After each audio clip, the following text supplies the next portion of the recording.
కోల్కతాలోని ఆర్జికర్ మెడికల్ కాలేజీలో 31 ఏళ్ల జూనియర్ డాక్టర్ అభయపై దారుణ హత్యాకాండ ఉదంతం యావత్ దేశాన్ని కుదిపేస్తోంది. ఈ ఘోరం జరిగి ఇప్పటికీ నెల రోజులు గడుస్తున్నా బాధితుల వేదన అరణ్య రోదనగా మారింది. కేసు పురోగతిలో అతీగతీ లేదు. బాధితురాలికి న్యాయం సంగతి పక్కన పెడితే ఈ దుశ్చర్యకు పాల్పడింది ఎవరో కూడా ఇప్పటివరకు కనిపెట్టలేకపోయారు. కానీ మమతా బెనర్జీ, భారతీయ జనతా పార్టీలు మాత్రం ఈ కేసుకు రాజకీయ రంగు పులిమేశారు. ఈ కేసును మొదట బెంగాల్ పోలీసులు విచారించగా వారి తీరు తీవ్ర అనుమానాస్పదంగా ఉండటంతో కేంద్ర ప్రభుత్వ పరిధిలోని సిబిఐకి అప్పగించారు. అయినప్పటికీ కేసులో ఎలాంటి ముందడుగు లేదు. అయితే రోజులు గడిచే కొద్దీ అభయ వ్యక్తిగత జీవితం గురించి మనసు కదిలించే ఎన్నో నిజాలు బయటికి వస్తున్నాయి. పేద ప్రజలకు సేవ చేయాలని అభయ ఎంతగా తప్పించారో, చదివే జీవితంగా డాక్టర్ కావడమే లక్ష్యంగా ఎంతలా కష్టపడ్డారో, పీజీలో గోల్డ్ మెడల్ సాధించాలనే లక్ష్యంతో రాత్రి పగలు తేడా లేకుండా ఎలా చదివేదో అన్న విషయాలు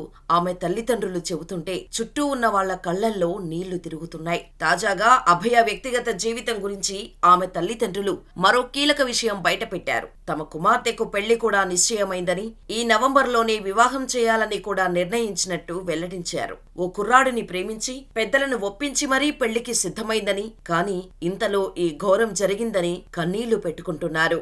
దాదాపు 12 సంవత్సరాల క్రితం ఎంబీబీఎస్ కోచింగ్ సెంటర్లో మా కుమార్తెకు ఓ వ్యక్తి పరిచయమయ్యాడు. తర్వాత వారి పరిచయం కాస్త స్నేహంగా మారి అనంతరం ప్రేమగా రూపాంతరం చెందింది. వాళ్ళిద్దరూ ఎంబీబీఎస్ పూర్తి చేసే వరకు ఈ విషయం ఇంట్లో చెప్పలేదు. ఇద్దరూ డాక్టర్లు అయిన తర్వాత తమ ప్రేమ విషయం ఇంట్లో చెప్పారు. మా కూతురు తన ప్రేమ విషయాన్ని కొన్నేళ్ల క్రితమే చెప్పింది. అలాగే ఆ అబ్బాయి కూడా తన తల్లిదండ్రులకు చెప్పి వాళ్లను కూడా పెళ్లికి ఒప్పించాడు. ఆ తర్వాత 2 కుటుంబాలు కలుసుకొని మాట్లాడుకున్నాం. పిల్లలకు నిశ్చితార్థం కూడా జరిపించాం. ఈ నవంబర్లోనే పెళ్లి చేయాలని పెద్దలు నిర్ణయించాం. పెళ్లి తర్వాత జీవితం గురించి, భవిష్యత్తు గురించి పిల్లలు ఎన్నో అందమైన కలలు కన్నారు. కానీ ఒక్క కాళరాత్రి వారి కలలను కల్లోలం చేసింది.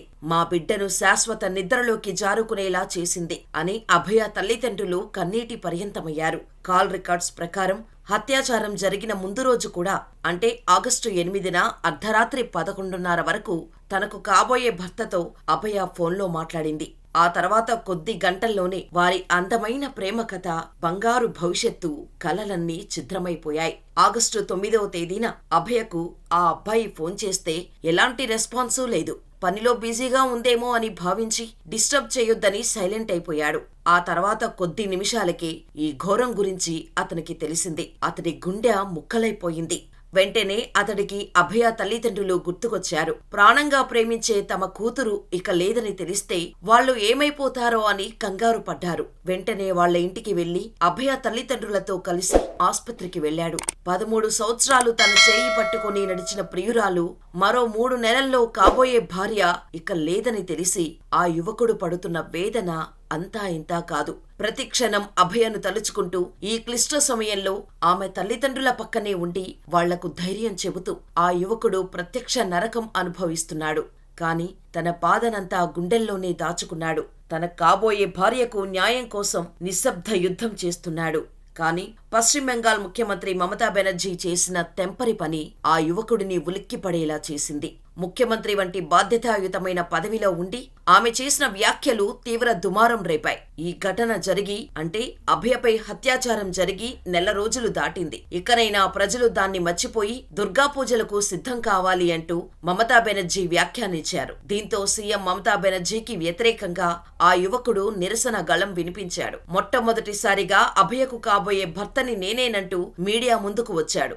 నాడు ద్రౌపది వస్త్రాపహరణం జరిగినప్పుడు ద్రోణాచార్యుడు మౌనంగా ఉండిపోయాడు. నేడు శక్తి స్వరూపిణి కొలువైన కోల్కతా మహానగరంలో ఓ దుర్గా, అంటే అభయ న్యాయం కోసం విలపిస్తోంది. ఓ న్యాయదేవత, నీ కళ్లకు ఇంకా ఆ గంతలేనా? న్యాయం కోసం ఈ కోల్కతా నగరం అర్థిస్తోంది. ఈ వేదన అనుభవించలేమని చెబుతోంది. నా దుర్గా న్యాయం అడుగుతోంది. నేను ఏ వేడుక చేసుకోలేను అంటూ తన కాబోయే భార్యను తలుచుకుంటూ సీఎం మమతా బెనర్జీకి చీవాట్లు పెడుతూ కవిత రాశాడు. ప్రస్తుతం ఈ కవిత సోషల్ మీడియాలో వైరల్ గా మారింది. మరోవైపు అభయపై హత్యాచార ఘటనకు వ్యతిరేకంగా నిరసనలతో పశ్చిమ బెంగాల్ అట్టడుగుతున్న వేళ మమతా బెనర్జీ ముఖ్యమంత్రి పదవికి రాజీనామా చేస్తానంటూ సంచలనం రేపారు. జూనియర్ డాక్టర్లకు రాష్ట్ర ప్రభుత్వానికి మధ్య చర్చల విషయమై ప్రతిష్టంభన కొనసాగుతున్న వేళ మమత ఈ కీలక వ్యాఖ్యలు చేశారు. ప్రజల ప్రయోజనం కోసం అవసరమైతే తాను రాజీనామా చేసేందుకు కూడా సిద్ధంగా ఉన్నట్టు ప్రకటించారు. ఆర్జీకర్ ఘటనలో బాధితురాలికి న్యాయం చేయాలని కేంద్ర ప్రభుత్వాన్ని డిమాండ్ చేశారు. వైద్యులతో సమావేశం కోసం గురువారం దాదాపు 2 గంటల పాటు ఎదురు చూశానని, అయినప్పటికీ వారి నుంచి స్పందన లేకుండా పోయిందని వాపోయారు. ఈ సమస్యకు తెరపడుతుందని ఆశించిన రాష్ట్ర ప్రజలకు మమత క్షమాపణలు చెప్పారు. ప్రస్తుతం ఈ కేసు కోర్టు పరిధిలో ఉంది. అందువల్ల జూనియర్ డాక్టర్లు డిమాండ్ చేస్తున్నట్టు చర్చలను ప్రత్యక్ష ప్రసారం చేయలేం. అయితే ఈ భేటీ వీడియో రికార్డింగ్కు ఏర్పాట్లు చేశాం. సుప్రీంకోర్టు అనుమతితో ఆ ఫుటేజీని వైద్యులకు అందజేస్తాం. చర్చలు జరిపేందుకు ఇప్పటికే 3 సార్లు ప్రయత్నించాను.